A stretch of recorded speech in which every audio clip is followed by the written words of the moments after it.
Hello everyone, my name is the Storyteller, and today I will share with you some horror stories to help you fall asleep. Sit back, relax, and enjoy. But before that, write down in the comments where you are listening this and what time it is. Don't forget to subscribe and hit the bell to never miss upcoming horror stories. It started with a sound, a low growl echoing through the woods behind the Harwood farm. The air was thick with the smell of damp pine and rot.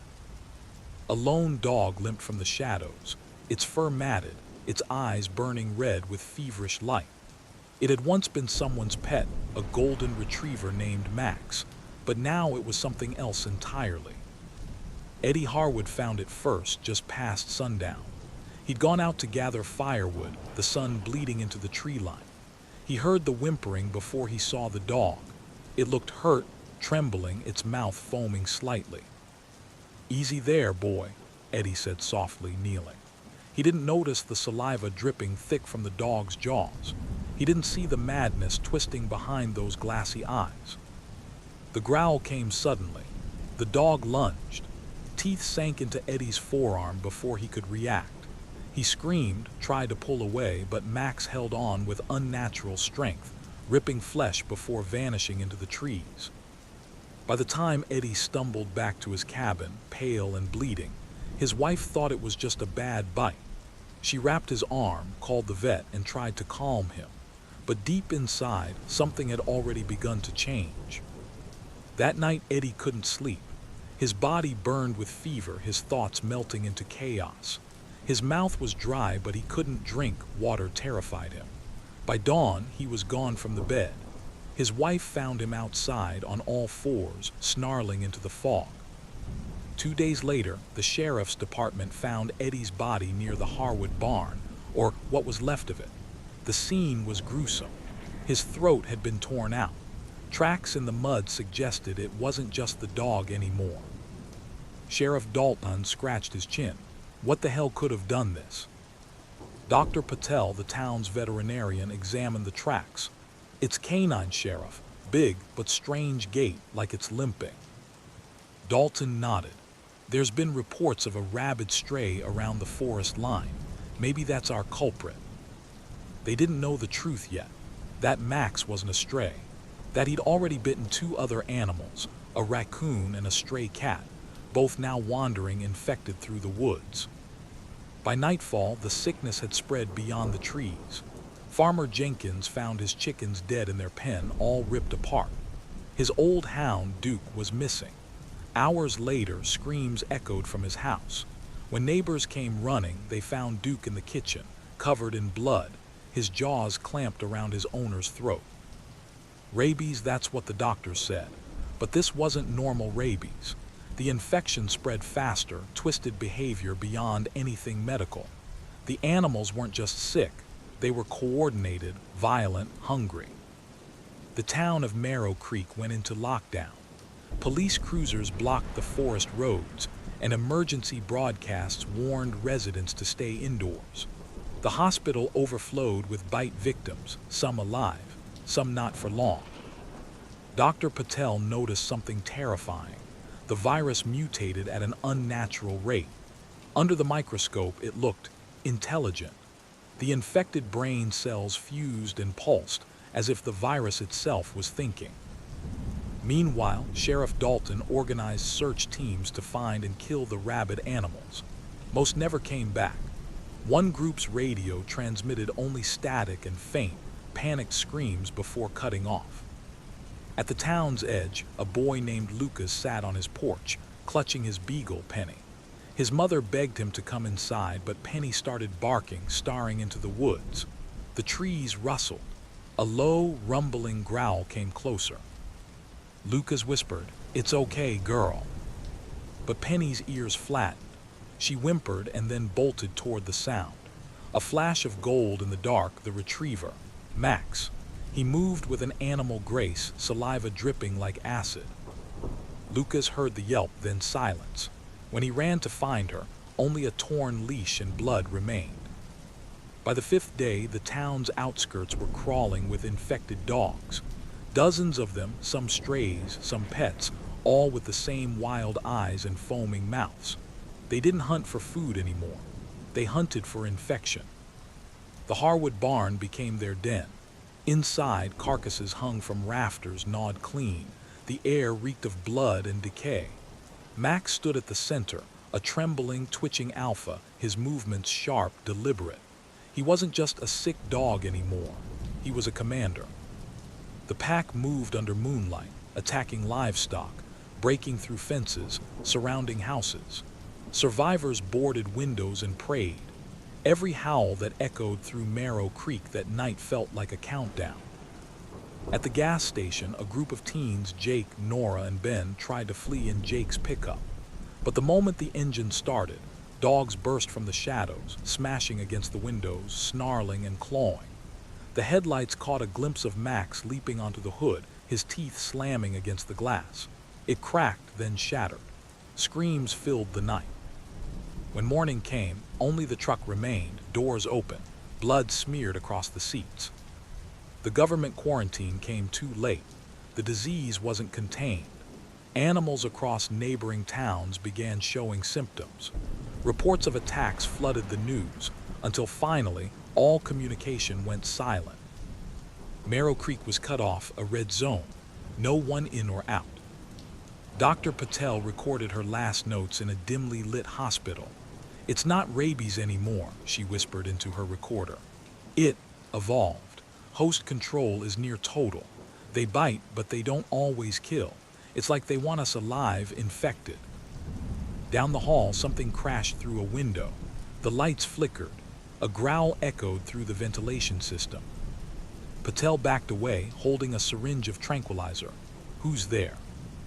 Then came the scratching on the metal door, claws. Slow, steady, deliberate. The last thing she saw before the lights died completely was two red eyes glowing from the darkness, and a golden retriever's grin. By the sixth night, Marrow Creek was no longer a town. It was a graveyard with power lines humming faintly over the dead. The once bustling Main Street lay quiet, abandoned cars still running, headlights glowing weakly into empty space. The only sound was the wind scraping loose signs and the faint echo of distant growls. Inside the old grocery store, 6 survivors huddled together behind overturned shelves. The fluorescent lights flickered on and off, casting their faces in brief flashes of terror. Among them was Sheriff Dalton, his once steady hands now trembling as he held his shotgun. "They hunt in packs," he whispered. "They wait until we move, then they come." Next to him, Nora, her eyes swollen from crying, clutched a bloodied kitchen knife. Her brother Ben had been dragged away 2 nights ago. She still heard him sometimes. At least she thought she did. Whimpering sounds like a man choking on water coming from the street outside.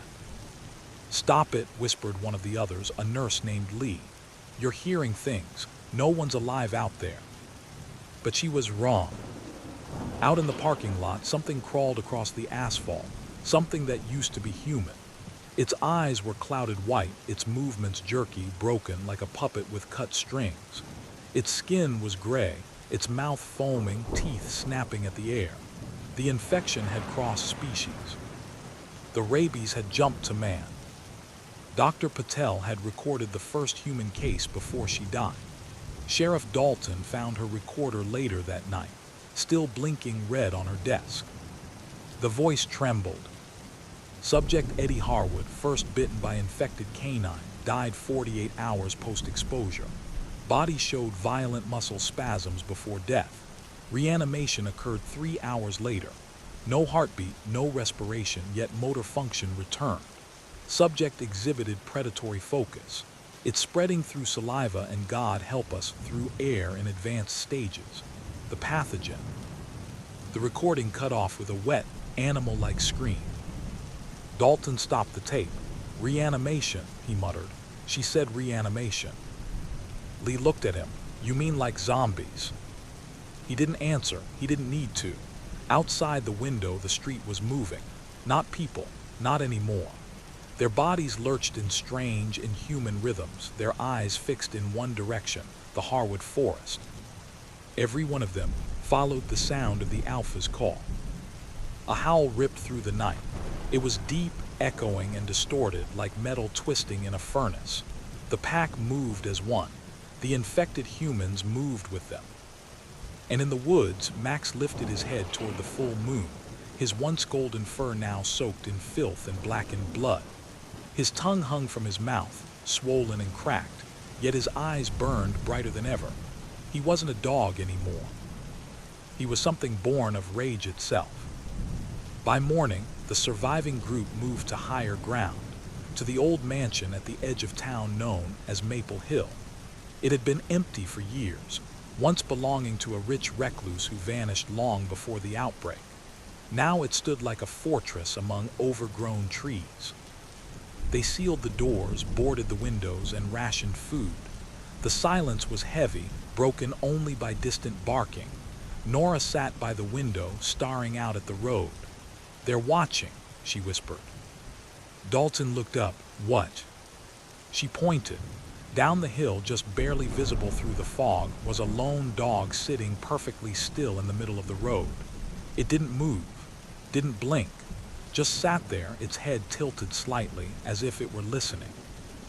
Hours passed, and it didn't move an inch. That night the fog thickened, swallowing the town below.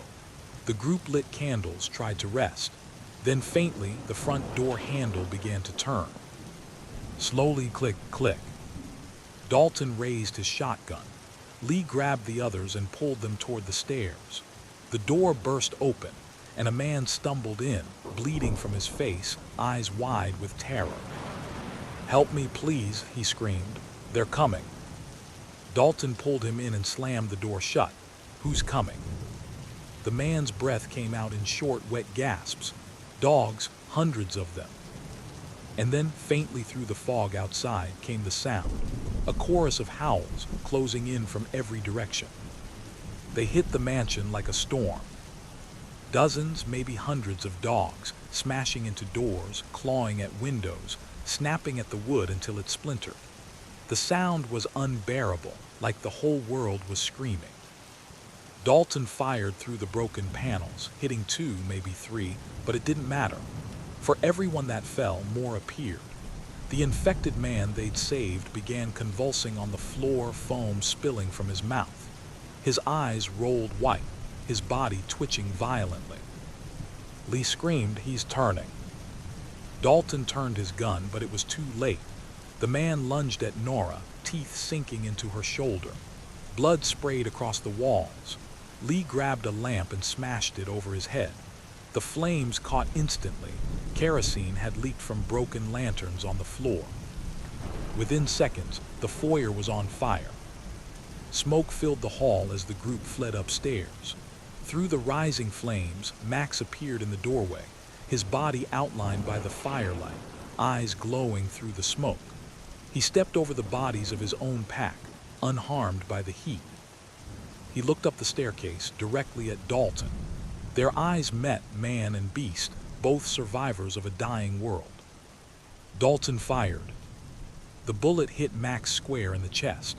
The dog staggered, but didn't fall. It kept walking, slow, deliberate, the wound already closing before their eyes. Lee screamed, dragging Nora into the attic as the house below burned alive. The roof groaned, ready to collapse. Dalton looked down the stairs one last time. Max stood there, silent, watching him burn. When the mansion finally fell, the fire raged for hours, lighting up the forest like dawn. From miles away, survivors saw the orange glow and thought maybe, just maybe, someone had fought back. But at sunrise, all that remained was a blackened shell. No human bodies, only paw prints in the ash. Nora woke hours later in the nearby field. Her shoulder was numb, the bite wound swollen. Lee was beside her, burned but alive. Dalton was gone. They limped toward the woods, smoke still rising behind them. Somewhere in the distance, a single bark echoed, then another, then dozens. Lee turned, eyes wide. "They're not dead." Nora didn't answer. She couldn't. The infection in her arm had already begun to spread. Her skin crawled, her pulse slowed, her thoughts blurred with animal instinct. The growls in her mind were louder now, clearer. And somewhere deep in the forest, Max lifted his head and sniffed the air. He could smell her, one of his own. The pack had grown again. The fire from Maple Hill burned for 2 nights. The smoke drifted over the woods, blotting out the stars. When dawn finally came, it revealed a wasteland. Houses collapsed, cars overturned, and the streets littered with bones. Nora and Lee stumbled through it in silence. Nora's wound had turned black around the edges, oozing thick pus. Every few minutes she'd twitch, her breathing shallow and erratic. Lee knew what it meant, but she couldn't bring herself to say it aloud. They reached the edge of town by afternoon. The road sign, "Welcome to Merrow Creek," was splattered with blood. Beyond it stretched miles of forest road leading toward the next town, Clearwater. Lee said, "If we can make it there, maybe they haven't been hit yet." Nora nodded weakly, clutching her shoulder. "We can't stop," she whispered. The forest was unnaturally quiet. No birds, no insects, just the creaking of branches in the wind. As they walked, Nora's steps grew slower. She kept glancing behind them. Lee finally turned. "What is it?" "I can hear him," Nora said softly. "Hear who?" Nora didn't answer. Her eyes were distant, unfocused. Her breath came out in sharp gasps. Then from deep in the forest came a howl, long, low, and familiar. La froze, "Oh God." Nora's pupils dilated. Her lips curled back, teeth bared. She dropped to her knees, trembling violently. Foam bubbled at the corners of her mouth. "Nora," La screamed, trying to hold her. But the girl snapped forward with animal strength, biting down on La's arm. The scream echoed through the trees. La fell backward, bleeding, staring at her friend, no, the creature her friend had become. Nora's eyes were gone, replaced by a milky haze. She turned toward the woods, dropped to all fours, and ran. Moments later, more shadows appeared between the trees. They had found her. 3 miles outside Clearwater, a small group of survivors had built a barricade from cars, metal scraps, and barbed wire. They called it Haven Hill, a desperate name for a dying hope. Inside the camp, a man named Muckas led what remained of the police. 27 survivors, 2 rifles, and dwindling food. When La stumbled through the gates, bleeding and delirious, Muckas nearly shot her on sight. "Check her arm," he barked. They found the bite. She begged them not to kill her. "Please, it's not like before, I can fight it." But everyone at Haven Hill knew the rule. 1 bite meant death, no exceptions. Muckas stared at her, jaw tight. "I'm sorry." He raised the gun. Then she collapsed, not from the bullet, but from exhaustion. Her body hit the dirt hard. They tied her down and locked her in the storage shed, just in case. But when Muckas checked on her hours later, he found her whispering to herself in the dark. "He's coming," she said. "Who?" "The dog, the golden one. He knows where I am." Muckas stepped back. The air felt colder suddenly. Outside, the other dogs began to howl, all of them at once, in perfect unison. The men on the barricade froze. One of them whispered, "They're calling to something." And in the far distance between the trees, 2 red eyes blinked open. By sunset, the forest was alive with movement. Hundreds of dogs, infected, starving, furious, surrounded Haven Hill from all sides. The survivors fired flares into the air, hopping to scare them off, but it only made them madder. The first wave hit just after dark. Dogs poured over the barricade like a living tide, snapping through the barbed wire, throwing themselves at the walls until the metal gave way. Muckas shouted orders, but the noise drowned his voice. Bullets ripped through the night, muzzle flashes lighting the chaos like lightning strikes. Screams followed, one after another. La heard it all from inside the shed. Her wrists were bound, her fever boiling. She could hear the thoughts of the pack outside, snarling, growling, whispering in a strange rhythm that wasn't human. They weren't just attacking randomly. They were hunting for her. She strained against the ropes, skin tearing at the wrists. Her vision flickered between human and something else. The more the dog screamed, the more her body convulsed in response. Then came the scent. Smoke, fire, blood. Something in her brain snapped. With a guttural growl, La tore through her restraints. Her bones cracked, reshaping. Her mouth split wider, teeth sharpening like blades.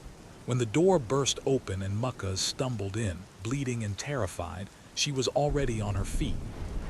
La, he whispered, what happened to you? She looked at him with glowing red eyes. He's here, she said. A second later, Max appeared in the doorway, his face half burned, one ear missing, his jaw glistening with black saliva. And La bowed her head. The next hours were pure madness. Haven Hill burned to the ground. The dogs moved like an army, organized, disciplined, unstoppable.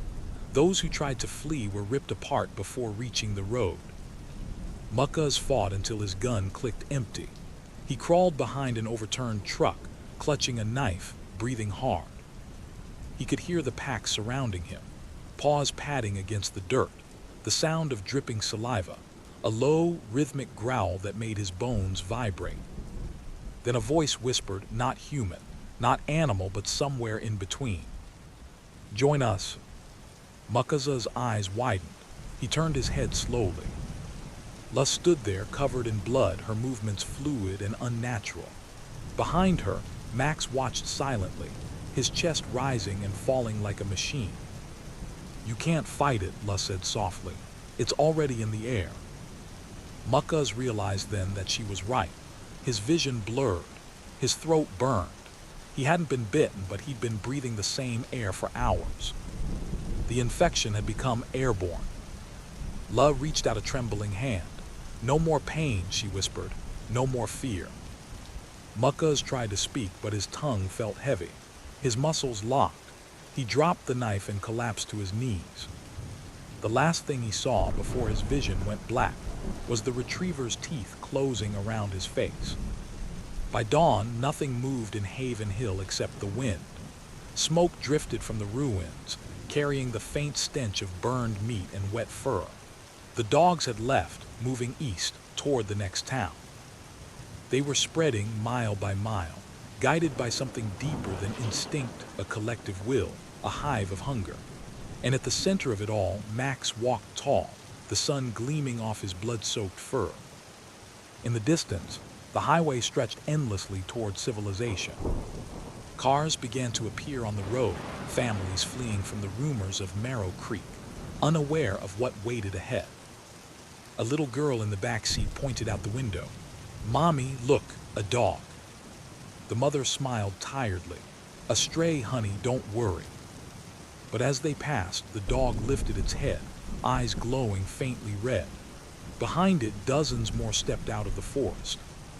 And as the family's car disappeared down the road, the dogs began to follow. The infection was no longer a local outbreak. It was the beginning of the end. Weeks after Marrow Creek vanished, the rest of the country began to notice. Emergency broadcasts flickered through static-filled radios. Isolate all infected animals. Do not approach stray dogs. Stay indoors. Quarantine zones expanding. At first, people laughed it off. A new rabies strain, they said. But the videos that followed silenced everyone. Footage leaked from a drone showed empty towns, whole neighborhoods abandoned overnight. In one clip, a playground swing moved gently in the breeze while dozens of dogs sat perfectly still around it like statues, watching, waiting. In the cities, shelters overflowed. Pets were turned in by the thousands. Some people refused to let go, swearing their animals were fine. But within days, the first attacks began. It wasn't blood and chaos like in Marrow Creek, not yet. It was subtle. Missing people. Stray dogs appearing in alleyways, in subway tunnels, in parking garages. Always stirring, always silent. Then came the whispering. Operators monitoring shortwave radios reported strange interference, bursts of static that sounded almost like growling, sometimes repeating in rhythm. Scientists said it was feedback. Others weren't so sure. Across the airwaves, a low voice seemed to say, "We are coming." Clearwater City stood 50 miles from Marrow Creek, a place of glass towers and endless noise. When the first refugees arrived, no one believed their stories. "A golden dog," the mayor had scoffed. "We have hospitals for hysteria." But the hospitals soon filled, and the patients behaved just like the ones from Marrow Creek. They thrashed, screamed at water, refused to eat, their eyes glassy and distant. Within days, the wards were sealed. On the 12th night, the city power grid failed. In the sudden darkness, the barking began, dozens of voices echoing through the streets, bouncing off the high-rise walls like laughter. From her apartment balcony, a journalist named Myra Keene watched the city unravel. She'd been covering the outbreak for weeks, her camera always rolling. Now she stood trembling, filming the skyline as the streetlights flickered out one by one. In the faint light, she saw movement, dogs climbing the streets in packs, moving with eerie coordination. Not chaotic like wild animals, more like soldiers advancing on command. Her final transmission aired only once. "This isn't an infection anymore. It's an awakening." Then her feed cut to static. When Clearwater fell, the survivors fled along the river. Hundreds gathered on the old suspension bridge that spanned the water, their last escape route. The army had sealed both ends with barricades, promising helicopters would come at dawn. No one slept that night. The sound of barking carried over the river like a chant. Among the survivors was a young boy, Lucas, the same boy who'd lost his dog, Penny, back in Marrow Creek. He sat against the railing, holding an old stuffed animal, staring into the mist. A soldier crouched beside him. "You holding up, kid?" Lucas nodded, though his face was pale. "I saw her again," he whispered. "She was under the bridge. She looked up at me." The soldier frowned. "You mean your dog?" Lucas nodded slowly. "She told me something." The man froze. "Told you?" Lucas's voice dropped to a whisper. "She said they remember us." Before the soldier could respond, the bridge lights flickered. The air grew heavy, the kind of stillness that only comes before disaster. Then came the howls, hundreds of them, rising together, echoing from both sides of the river. The survivors turned toward the city just as the first wave of dogs emerged from the fog. Their silhouettes stretched across the bridge like shadows from another world. The army held the line for an hour before the first barricade fell. The survivors scattered, some jumping into the river, others running into the forest beyond the bridge. Gunfire echoed until it didn't anymore. Lucas hid beneath an overturned truck, his heart hammering so hard it hurt. Through the gaps in the metal, he saw movement, paws padding softly across the concrete. They were searching, sniffing, patient. He pressed his hands to his ears, trying to block the sound. Then, faintly, through the roar of the wind and the rush of the river, came something else. A low, rhythmic pulse, almost like breathing. The ground itself seemed to hum with it. He crawled out when the world went quiet again. The bridge was empty, the fog thick as smoke. Far down the road, he saw a single figure standing in the haze, tall, still, and waiting. It wasn't human. The golden retriever, Max. Their eyes met. Lucas felt no fear, only recognition. Somewhere deep inside, he remembered playing fetch with that same dog long ago, back when life still made sense. Now Max turned and walked away, leading the pack down the highway toward the next town. Lucas followed. Months later, a single radio station still transmitted from the mountains north of the quarantine zone. Its operator, known only as Voice 17, kept the last signal alive, warning anyone still listening to stay away from the cities. One night she received a transmission she couldn't trace. No static, no interference, just a clean, clear message. A man's voice said, "You can't stop what's coming. They've learned to wait." Then silence. She leaned closer to the microphone. "Who is this? Identify yourself." No answer, just faint panting on the other end, soft, deliberate. Then, slowly, the panting turned into words not human, but close enough to understand. "We remember your scent." The radio crackled, and for a moment she thought she could hear barking in the distance, faint but growing louder. She cut the signal, shut off the power, and sat in the dark, heart pounding. Outside, something moved past her cabin, heavy steps on the porch, nails scratching the wood. Then, in the quiet that followed, a single breath against the glass. A year after the fall, what remained of humanity lived beneath it. Old subway tunnels, mining shafts, bunkers, anything that could be sealed became home. The world above was ruled by silence, broken only by howling wind and sometimes real howls. The largest shelter lay under the old rail station at Brookvale. 218 people, a few solar lamps, and a rhythm of rationing, repairs, and pretending that normal life could still exist. They didn't talk about the surface anymore. They talked about harvest plans, water filters, and the way the tunnels echoed at night. One girl, Nadine, kept a journal. Every page began the same way. "If I forget the sound of the dogs, maybe they'll forget me." Sometimes, when she wrote by lamplight, dust would fall from the ceiling, soft little puffs, as if something were moving above. He stumbled into Brookville through the North Service tunnel, a gaunt man with frost in his beard and a radio slung over one shoulder. He said his name was Elias, a field engineer from the old government network. People gathered to listen as he spoke in the glow of a single lamp. "There are still stations broadcasting," he said, "far north. They think the infection burns out after 2 years." A murmur of hope passed through the crowd, but Nadine noticed how he flinched at the distant sounds in the tunnel, how his eyes flicked toward shadows whenever water dripped. Later that night, she found him alone, whispering into his radio. She asked, "Who are you talking to?"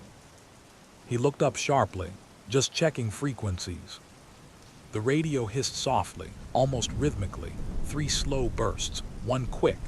Nadine leaned closer and realized the static wasn't random. It was breathing. Life in Brookville fell into routine again, but Elias' presence changed the air. He told stories of green valleys and clean air beyond the mountains. Children drew pictures of sunlit fields they'd never seen. Then the dogs came back into their dreams. People woke saying they'd heard scratching on the tunnel walls, soft barking echoing miles away. The elders said it was memory, nothing more. But Nadine heard it too, and one night she followed the sound down the service corridor. Her lantern flickered as she walked. Water dripped from a pipe above, steady, patient, like a clock marking the seconds before something breaks. At the end of the hall, the concrete wall was marked with scratches. Not random ones, letters. "Stay below." She stepped closer. The markings were damp, fresh, and smelled faintly of earth and fur. A week later, a tremor shook the tunnels. Dust rained from the ceiling. A pipe burst, flooding a corridor. The council decided to open an old maintenance shaft to drain the water. Elias volunteered to go with Nadine and 2 others. They climbed through rusted ladders and broken vents until they reached a sealed hatch. When they turned the crank, cold air rushed in, a scent of pine and rain. After so long underground, it felt holy. Nadine peeked through the gap and saw daylight for the first time in a year, pale and thin but real. The sky looked bruised, hazy with smoke, yet beautiful. They climbed out carefully. The forest above was overgrown but still. No barking, no motion, just silence. Elias whispered, "Maybe it's over." Then from somewhere far behind them, a single bark answered, a short, almost conversational sound. Ha froze.